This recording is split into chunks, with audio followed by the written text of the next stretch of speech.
Hey class, after 2 weeks of remote learning, I thought it was important that you saw my face and heard my voice to realize that there still is a real live person at the other end of this, and that we're going to get through these next 2 weeks together and finish up this course strong, which is great. I just thought I'd go through and explain some key parts of what's left in the course. And just a reminder that I've taken out the CCA. And so it's an optional one that can only enhance your mark if you complete it. So I just wanted to go through a few things and make sure that you understand what we're working on. So this week, as we're now back in person, and some of you might still be working from home, which is great, I opened up Unit 4, Activity 1. So I took out quite a bit of material out of here as I'm trying to condense the course and just make sure that we're sticking to typically what you'll see in each activity is a discussion and an assignment. So as we go through Unit 4, Activity 1, you'll see a discussion here on being Canadian, or the idea of being a Canadian family.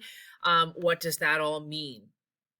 And it's really looking for you to think in it as an anthropological perspective as to the culture of Canada and what it means to be Canadian, and how that can even affect our families in terms of the culture, but also some of the things that have changed with Canadian families over time. And that's really what the focus of this unit is all about.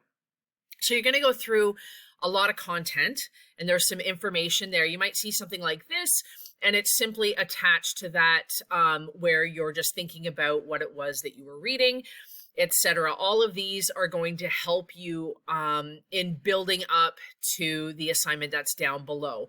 So understanding the census that is completed in Canada and what that information contains and some of the changes that have happened over time. And what we're doing is we're building up to this assignment right here. So what you're going to do is you're going to look at this chart right here, and you're going to pick one of those topics. What we're looking at are the social, economic, and legislative changes that have happened in society, but also how they stem from the family. So what we have here are social changes, economic changes, and legislative, meaning politicians have made policies or changes in legislation in order to regulate certain issues that went on in Canada. What we have over here are the time periods in which those happened. Excuse me, I have a tickly cough for the past 3 weeks. So what we're looking at here is you're going to choose one of these topics in white. So for example, I gave a couple of examples here.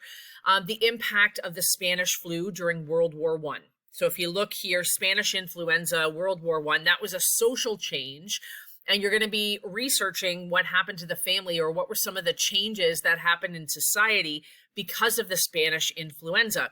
Now that one might hit a little bit close to home just because we are in another pandemic and the effect that a pandemic has on the family given the time frame. So another example is, I'm going to go through these and I'm going to choose the impact of birth control, the introduction of the birth control pill or even forms of contraceptives post World War II, and the impact that they had on the family.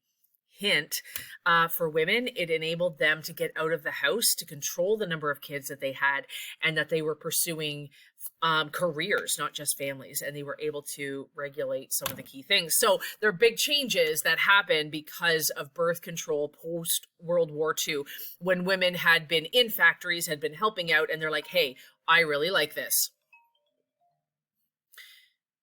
Sorry, my phone went off there. So the last one is, just as an example, education in World War II. And you could look at the necessity of all kids going to class or school. You could also look at post-secondary education.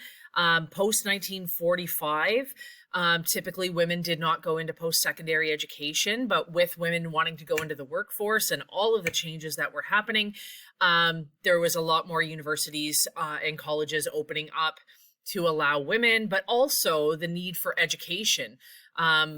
So coming back from war and getting re-educated, changing careers, whatever it might be. So that is what this assignment is all about, is looking through all of these topics. And you're just looking, is it a social, economic, legislative issue? And which era does it come from? So that way, when you research it, you know what you're looking for and what time frame you're looking for. So what you're going to do is you're going to create a research question, because this is what social scientists do, is now that we have a topic, say, for example, we're going to look at foreclosures on people's houses, how people were moving because they were losing their houses. So if you look at during the Depression, then you're going to create a research question that includes foreclosures in the Depression and something along the lines of what was the effect. Then you're going to find some information. You're going to do some online research, and you're going to summarize these key things. Okay. Unfortunately, what I can do actually is I will try and see if I can find a exemplar, and I'll post that into the announcements so that you can look at that. It'll be in the agenda. I'll put it as a link. I won't change the picture, but I'll put the link into the agenda there, and you can check out the exemplar for this assignment from a previous group.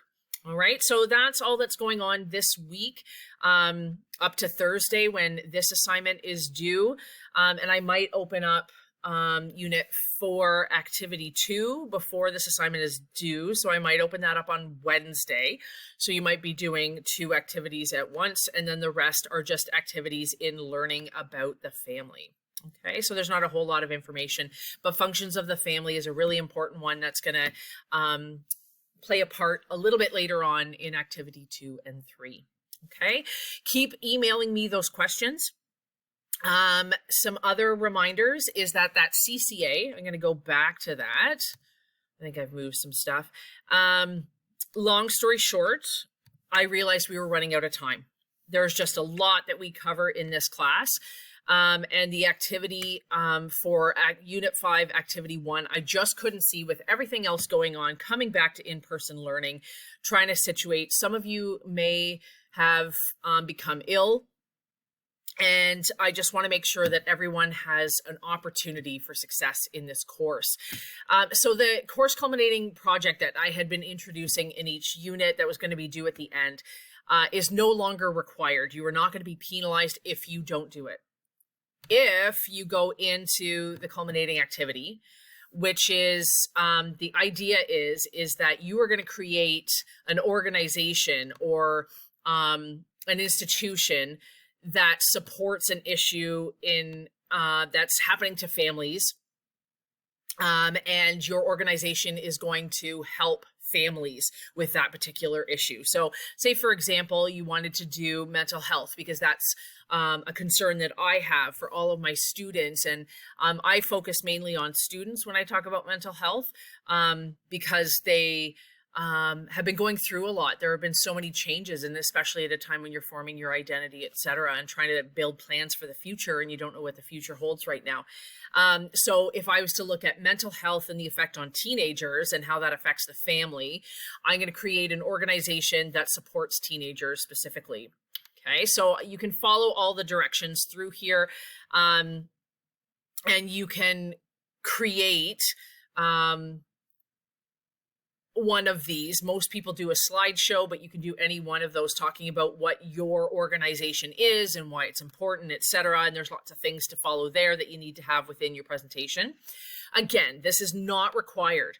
However, if you would like to do it, and some of you have, it can only enhance your mark. Okay, so it's a consideration. If you are ahead of the game, if you feel like you have time to do this project, then you are more than welcome to do. A lot of students tell me they really like this project. So it's under Unit 5, Activity 1. The outline is there. If you go back through the announcements, I've posted some exemplars so that you can see what they look like.